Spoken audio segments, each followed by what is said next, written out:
بسم اللہ الرحمن الرحیم۔ عبد الرحمن بن معاویہ نے طلیطیہ شہر کا محاصرہ اس لیے ترک کر کے کرتبہ کا رخ کیا کہ ہسپانیہ کے اندر بنو عباس کے حمایتی سر اٹھانے لگے تھے۔ ہوا کچھ یوں کہ جب عبد الرحمن بن معاویہ ایک حکمران کے حیثیت سے کرتبہ میں داخل ہوا تو اس نے خطبہ عباسی خلیفہ کے نام سے جاری کیا تھا، لیکن بعد میں کچھ لوگوں کی مخالفت پر عبد الرحمن نے یہ طریقہ موقوف کر دیا اور اندلس کی حکومت کو ایک آزاد سلطنت کی حیثیت دے دی اور اپنے لیے صرف امیر کا لقب اختیار کر لیا۔ ادھر جب دور مشرق میں خلیفہ المنصور کو یہ طرز عمل ناگوار گزرا تو اس نے امیر عبد الرحمن کے خلاف حرکت میں آنے کا فیصلہ کر لیا۔ جب اسے اپنے اندرونی حالات کی یکسوئی حاصل ہوئی تو اس نے عبد الرحمن بن معاویہ سے نمٹنے کی ابتدا کر دی۔ خلیفہ المنصور کو برابر خبریں پہنچ رہی تھی کہ اندلس میں انتشار برپا ہے۔ منصور نے اس سے فائدہ اٹھانا چاہا اور اپنے ایک دستہ راست علا بن مغیث کو، جو افریقہ کے قائدین میں سے تھا، اسے ترغیب دی کہ وہ اندلس میں داخل ہو اور عبد الرحمن بن معاویہ کو وہاں سے نکال باہر کرے۔ علا بن مغیث اور منصور عباسی کے درمیان نامہ پیغام کے دوران علا سے منصور نے پوچھا کہ جس لشکر کے ذریعے تم عبد الرحمن کو اندلس سے نکالنا چاہو گے وہ لشکر میں یہاں سے بھیجوں یا وہیں تم اس کا انتظام کر لو گے؟ اس پر علا بن مغیث کہنے لگا، خلیفہ کو لشکر بھیجنے کی ضرورت نہیں، لشکر کا اہتمام میں اندلس جا کر ہی کر لوں گا، اس لیے کہ وہاں میرے بہت سے عزیز و اقارب اور جاننے والے ہیں، لشکر کا انتظام کر لیں گے۔ آپ صرف مجھے ایک علم اور ایک پروانہ روانہ کر دیں جو میرے پاس ثبوت ہو کہ مجھے خلیفہ وقت کی حمایت حاصل ہے، اس طرح لوگ جوک تر جوک میرا ساتھ دینے پر آمادہ ہو جائیں گے۔ چنانچہ منصور عباسی کو علا بن مغیث کی یہ بات پسند آئی، اس نے فرمانی ولایت اور عباسیوں کا سیاہ پرچم علا بن مغیث کو روانہ کر دیا۔ علا ان دنوں افریقہ میں مقیم تھا، بنیادی طور پر وہ اندلس ہی کا رہنے والا تھا۔ جب اسے منصور عباسی کی طرف سے اندلس کی ولایت اور سیاہ علم مل گیا تب اس نے افریقہ سے کوچ کیا اور اندلس کے شہر باجہ میں آیا۔ علا بن مغیث نے باجہ شہر کا انتخاب اس لیے کیا تھا کہ اس نے اپنا تعلق جو ہی بنی یاسب سے ظاہر کیا تھا اور باجہ میں اس کے گرد و نواح میں بے شمار بنی یاسب کے افراد مقیم تھے، لہٰذا علا بن مغیث نے یہی اپنے کام کی ابتدا کرنی چاہی۔ اس کے علاوہ جو اس نے باجہ شہر کا انتخاب کیا اس کی وجہ یہ تھی کہ یہ شہر ایک پہاڑی کے اوپر واقع تھا اور اس کے ارد گرد کوہستانی پتھروں سے بنائی گئی ایک مضبوط اور مستحکم دیوار تھی، اور پھر شہر سے باہر بڑے وسیع ہموار زمین کے خطے پھیلے ہوئے تھے جن میں دور دور تک غلہ اور پھل پیدا ہوتے تھے۔ اس شہر کا پورا نام رومنوں کے دور میں پاکے تھا اور یہی پاکے تبدیل شدہ صورت میں عربوں کے ہاں باجہ کی صورت اختیار کر گیا۔ آج کل یہ شہر پرتگال میں ہے اور پرتگال کے دارالحکومت لزبن سے لگ بھگ 95 میل کے فاصلے پر جنوب مشرق میں واقع ہے۔ اس شہر کو سب سے پہلے موسیٰ بن نصیر نے فتح کیا اور فتح کے ساتھ ہی وہ عرب جو پہلے مصر میں مقیم تھے اور موسیٰ بن نصیر کے ساتھ اندلس پر حملہ آور ہونے کے لیے آئے تھے، وہ اس شہر میں آباد ہو گئے۔ اس کے علاوہ قحطانی اور بنی یاسب کی بکثرت آبادیاں یہاں موجود تھی۔ 350 برس تک یہ شہر کرتبہ کی امی بادشاہوں کے زیر نگین رہا، انہی کی طرف سے یہاں کے حاکم مقرر ہوتے تھے۔ پھر زمانہ طوائف الملوکی میں جب اشبیلیہ میں بنو عباد کی حکومت قائم ہوئی تو باجہ کا پورا علاقہ حکومت میں شامل کر لیا گیا۔ بنو عباد کی حکومت کا جب خاتمہ ہوا اور افریقہ کے مرابطین اندلس میں بنو عباد کی جگہ سلطنت کرنے لگے، یہاں تک کہ مرابطین کی حکومت بھی ختم ہوئی اور یہاں ایک خود مختار مسلمانوں کی حکومت قائم ہو گئی۔ اس کے بعد اس شہر پر سلطان عبد المومن والی مراکش کے نام کا خطبہ بھی پڑھا گیا۔ اس طرح باجہ شہر سلطان عبد المومن کے مقبوضہ جات کا ایک حصہ بھی رہا۔ اس شہر پر مسلمانوں نے تقریباً 550 برس تک حکومت کی۔ یہاں سوتی کپڑے بہت عمدہ تیار ہوتے تھے، چمڑے کا کام دور دور تک مشہور تھا۔ اسلامی عہد میں باجہ کے علاقے میں چاندی کی کانی بھی تھی، اس کے علاوہ لوہا، تانبا اور میگنیشیا بھی وافر مقدار میں موجود تھا۔ بہرحال علا بن مغیث باجہ شہر پہنچا۔ شہر میں آتے ہی اس نے کارکنوں کے ذریعے سب سے پہلے بنو یاسب سے رابطہ قائم کیا۔ بنو یاسب نے اس کا ساتھ دینے کا عزم کر لیا۔ اس کے بعد یہ لوگ ایک دوسرے قبائل سے بھی رابطہ قائم کرنے لگے۔ یوں علا بن مغیث کے ساتھ ایک بڑی جمعیت ہو گئی۔ جب اس نے دیکھا کہ ایک خاصا بڑا لشکر میرے پاس جمع ہو گیا ہے تو اس نے اندلس کے سرزمینوں میں عباسیوں کا سیاہ علم بلند کیا اور اپنے جماعت کے لیے لباس بھی سیاہ قرار دیا۔ علا بن مغیث نے اس تیزی سے کام کرنا شروع کیا کہ اس نے عباسی خلیفہ کے لیے بیعت لینا شروع کر دی۔ جگہ جگہ اس نے اپنے کارکن پھیلا دیے تھے جنہوں نے بڑی تیزی سے کام کرنا شروع کر دیا، اور یہ علا بن مغیث کی بہت بڑی کامیابی تھی۔ یہاں تک کہ اندلس کی بیشتر مسجدوں میں منصور عباسی کے لیے دعائیں مانگی گئیں اور عبد الرحمن بن معاویہ کو غاصب اور مرتد قرار دیا گیا۔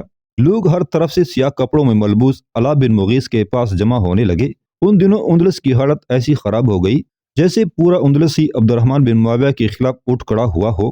صرف بنو امیہ یا کچھ بربر اس موقع پر عبد الرحمن بن معاویہ کا ساتھ دے رہے تھے۔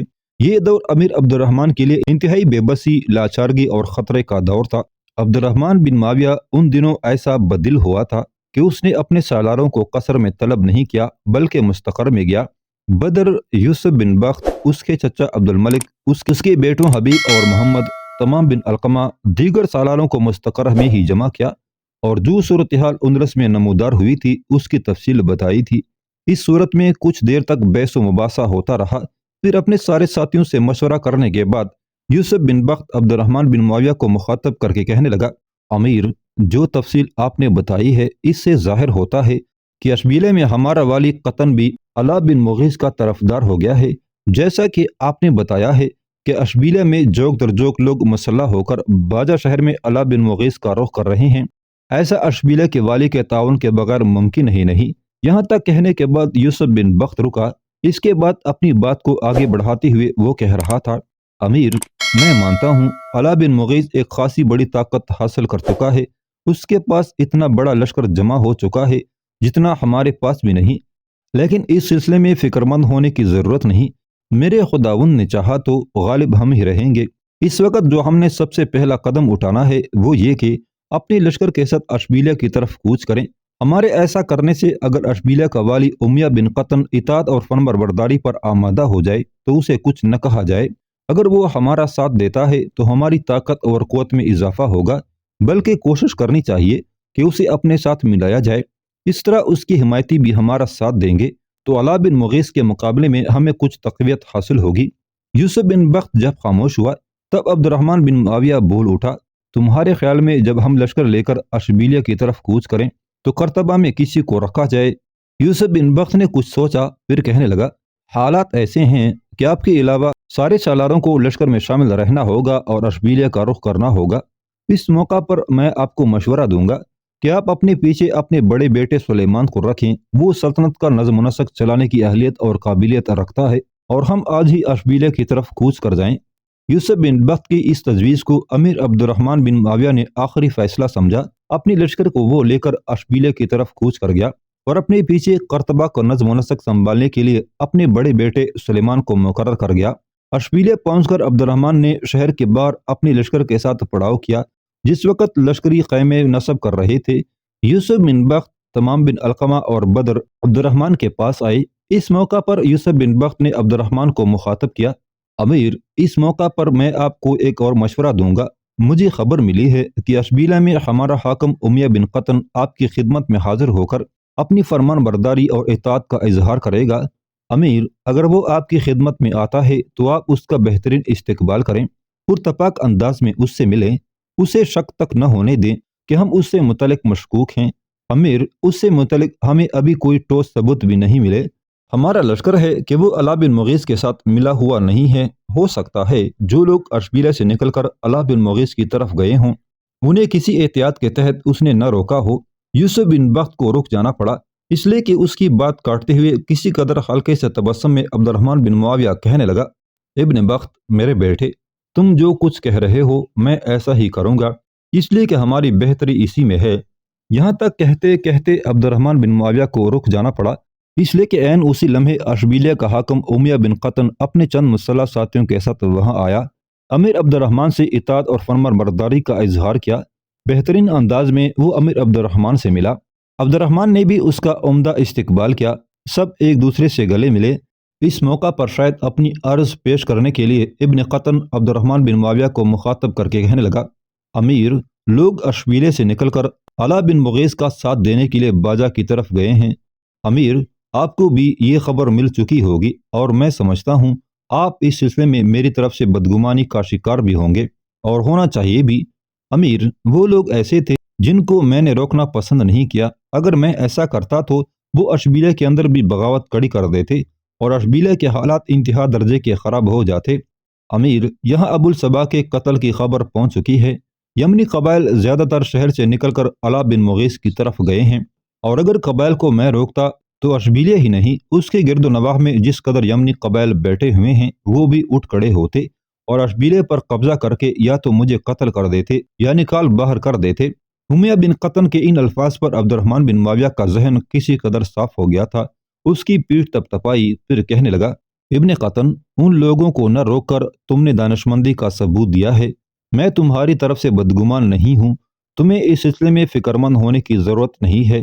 اس کے بعد سب مل کر لشکر کے کھانے اور دیگر امور کا انتظام کرنے لگے تھے۔ امیر عبد الرحمن بن معاویہ نے اپنی لشکر کے ساتھ ابھی اشبیلیہ کے نواح میں قیام کیا ہوا تھا کہ اس کے طلایہ گروں نے خبر دی کہ شیزونہ شہر میں جو عبد الرحمن کا والی غیاث بن علقمہ لخمی ہے، وہ اس لشکر کے ساتھ جو شیزونہ میں مقیم تھا، علا بن مغیث کا ساتھ دینے کے لیے باجہ کی طرف روانہ ہو گیا ہے۔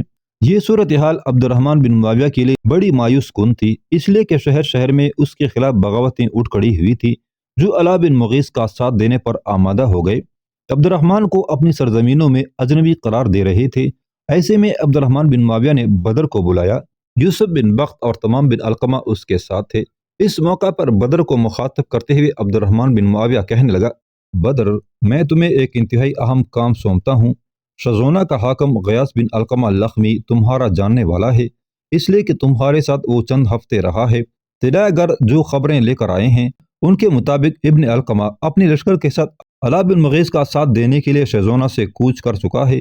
دیکھو، اسے کسی بھی صورت ابن مغیث کے پاس نہیں جانا چاہیے۔ تم کچھ دستے لے کر جاؤ، ابن علقمہ سے جنگ نہیں کرنی، نہ اس سے ٹکرانا ہے۔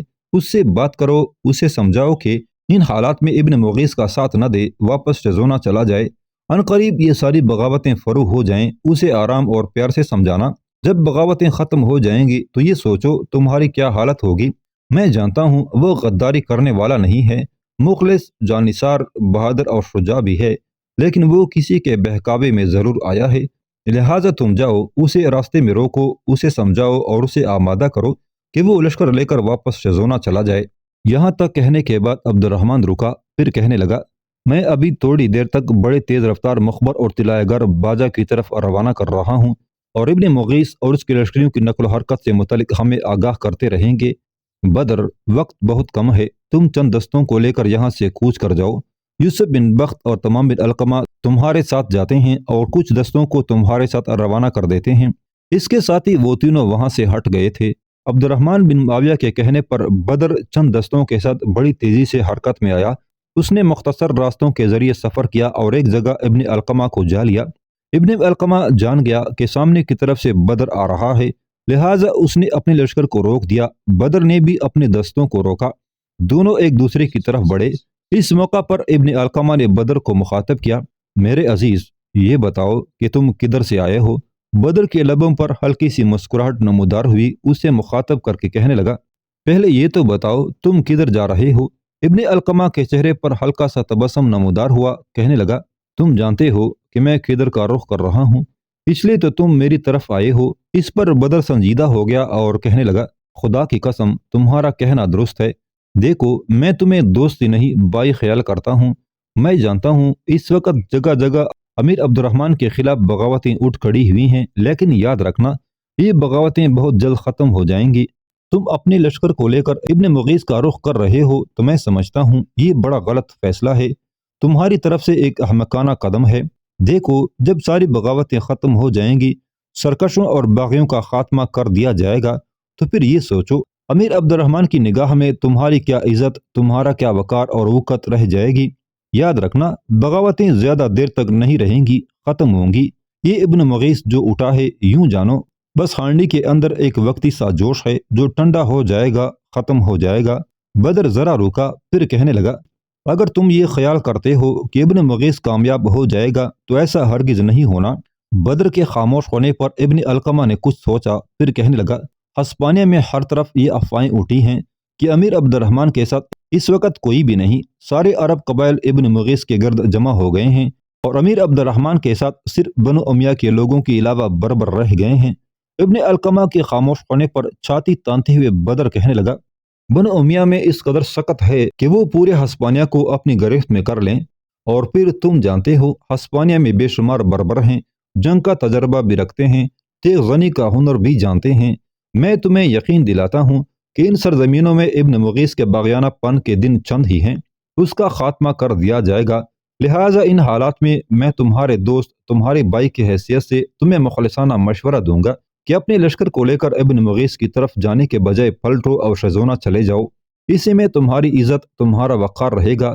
اگر تم بات نہیں مانو گے تو میں تم سے جنگ نہیں کروں گا، تکرار نہیں کروں گا، چپ چاپ جہاں سے آیا ہوں ادھر ہی چلا جاؤں گا، اور تمہیں اجازت دے دوں گا کہ اگر تم خود اپنے آپ ساتھیوں سمیت آگ میں گرانا چاہتے ہو تو گرا دیکھو۔ بدر جب خاموش ہوا تب بات ماننے کے انداز میں ابن علقمہ کہنے لگا، بدر، تم گفتگو اچھی کر لیتے ہو، تمہیں کہیں اچھا مقرر ہونا چاہیے۔ میں تمہاری بات مانتا ہوں، پیش قدمی ترک کر کے اپنے لشکر کے ساتھ شیزونہ کا رخ کرتا ہوں۔ اب بولو مزید کیا چاہتے ہو؟ بدر نے آگے بڑھ کر ابن علقمہ کو گلے لگا لیا، اس کی پیشانی چومی، پھر دونوں علیحدہ ہوئے۔ ابن علقمہ اپنے لشکر کے ساتھ واپس شیزونہ کا رخ کر رہا تھا، جبکہ بدر اپنے دستوں کے ساتھ بڑی برق رفتاری سے اشبیلیہ شہر کی طرف جا رہا تھا۔ بدر کی اشبیلیہ واپس پہنچنے کے چند ہی دن بعد عبد الرحمن بن معاویہ کے پاس اس کے مخبر خبر لائے کہ ابن مغیث باجہ سے نکل کر کرمونہ شہر کا رخ کر رہا ہے۔ اس موقع پر عبد الرحمن بن معاویہ پھر حرکت میں آیا۔ لشکر کا ایک حصہ اس نے بدر کے سپرد کیا، اسے حکم دیا کہ وہ مختصر ترین راستہ کاٹتے ہوئے ابن مغیث سے پہلے کرمونہ پہنچے اور کرمونہ شہر سے باہر پڑاؤ کر کے بیٹھ جائے، کھلے کھلے خیمے دور دور تک نصب کر دے تاکہ ابن مغیث وہاں پہنچے تو اتنے وسیع علاقے میں خیمے دیکھ کر ایک دم حملہ آور ہونے کی کوشش نہ کرے بلکہ وہاں پڑاؤ کرے۔ عبد الرحمن نے مزید کہا کہ وہ بھی باقی لشکر کو لے کر کرمونہ پہنچ جائے گا۔ یہ فیصلہ ہونے کے بعد بدر ایک لشکر لے کر بڑی تیزی سے کرمونہ کی طرف بڑھا۔ وہ ابن مغیث سے پہلے کرمونہ پہنچ گیا اور جس طرح عبد الرحمن بن معاویہ نے اسے سمجھایا تھا، شہر سے باہر اس نے کھلے کھلے خیمے نصب کر کے کافی جگہ کو گھیر لیا تھا۔ اپنے لشکر کے ساتھ ابن مغیث بھی وہاں پہنچا۔ اس نے جب شہر سے باہر خیمے دیکھے تو وہ جان گیا کہ عبد الرحمن بن معاویہ اس سے پہلے یہاں پہنچ چکا ہے، لہٰذا اس نے فی الفور شہر پر حملہ آور ہونے کی کوشش نہیں کی بلکہ شہر کے نواح میں اس نے اپنا پڑاؤ قائم کر لیا تھا۔ اتنی دیر تک عبد الرحمن بن معاویہ بھی اپنے لشکر کے دوسرے حصے کے ساتھ پہنچ گیا اور جس سمت ابن مغیث نے پڑاؤ کیا ہوا تھا اس کی مخالف سمت سے وہ کرمونہ شہر میں داخل ہوا تھا۔ عبد الرحمن بن معاویہ نے ابن مغیث سے نمٹنے کے لیے کرمونہ شہر کا انتخاب اس لیے کیا تھا کہ کرمونہ بلندی پر واقع تھا اور اس دور میں یہ شہر ناقابل تسخیر خیال کیا جاتا تھا۔ یہ شہر اشبیلے سے لگ بھگ 25 میل مشرق میں واقع تھا اور یہ رومنوں کا قدیم شہر تھا اور رومنوں کے دور میں اس کا نام کارمو ہوا کرتا تھا، اور یہ ایک کم بلندی والے کوہستانی سلسلے پر اس طرح واقع تھا کہ اہل شہر کو کسی دشمن کے حملہ آور ہونے کا کم ہی خدشہ رہتا تھا۔ پہلی صدی قبل مسیح میں جس وقت رومن سپہ سالار سیزر اور پومپی میں لڑائیاں شروع ہوئی تو اس شہر کے لوگوں نے سیزر کا ساتھ دیا اور ایک خود سر حکومت قائم کر کے چلایا۔ رومنوں کے بعد یہاں کوتیوں کی حکومت قائم ہوئی، پھر موسیٰ بن نصیر نے اس کو فتح کیا۔ فتح کے بعد فاتح عربوں نے اس شہر کو کارمو کے بجائے کرمونہ کہہ کر پکارنا شروع کر دیا۔ اس شہر کے گرد ایک مضبوط اور مستحکم فصیل تھی، اندر عالیشان عمارتیں تھی، باغات تھے۔ شہر کا بڑا دروازہ مسلمانوں کا تعمیر کیا ہوا تھا جو اب بھی موجود ہے۔ ایک دوسرا دروازہ جس سے قرطبہ کو سڑک نکلتی تھی بہت پرانا ہے، اس کے بھی آثار اب تک موجود ہے۔ اس کی بہت سی عمارتیں اب بھی ایسی کڑی ہیں جس کا طرز تعمیر بول بول کر کہتا ہے کہ یہ تعمیر اسلامی ہے۔ کرمونہ شہر میں پشتی دروازے سے داخل ہونے کے بعد عبد الرحمن بن معاویہ نے سب سے پہلا جو کام کیا وہ یہ تھا کہ اس نے اپنے قاصد خفیہ طور پر بدر کی طرف روانہ کر دیے اور اسے حکم دیا کہ آنے والی شب کو جب سب لوگ نیند کی گہرائی میں ڈوب جائیں گے بڑی رازداری کے ساتھ اپنے خیمے اکھیڑ کر اپنے لشکر کو لے کر کرمونہ شہر میں داخل ہو جائے۔ عبد الرحمن بن معاویہ کی اس حکم پر بڑی رازداری سے عمل کیا گیا اور بدر کے جس قدر لشکری تھے آدھی رات کے قریب وہ حرکت میں آئے، اپنا سارا سامان اور خیمے اکھیڑ کر شہر میں داخل ہو گئے تھے۔ عبد الرحمن بن معاویہ نے ایسا اس لیے کیا تھا کہ کرمونہ پہنچ کر اس نے دیکھا کہ اس کے پاس جو لشکر ہے تعداد میں وہ علاق کے لشکر کے سامنے نہ ہونے کے برابر ہے۔ شہر سے باہر اس کا لشکر ٹھاٹے مارتا ہوئے سمندر کی طرح دکھائی دے رہا تھا جہاں ان کے خیمے نصب تھے۔ لشکر کے اندر گھوڑوں اور لشکریوں کا ایک ایسا شور تھا کہ کان پڑی آواز سنائی نہیں دیتی تھی۔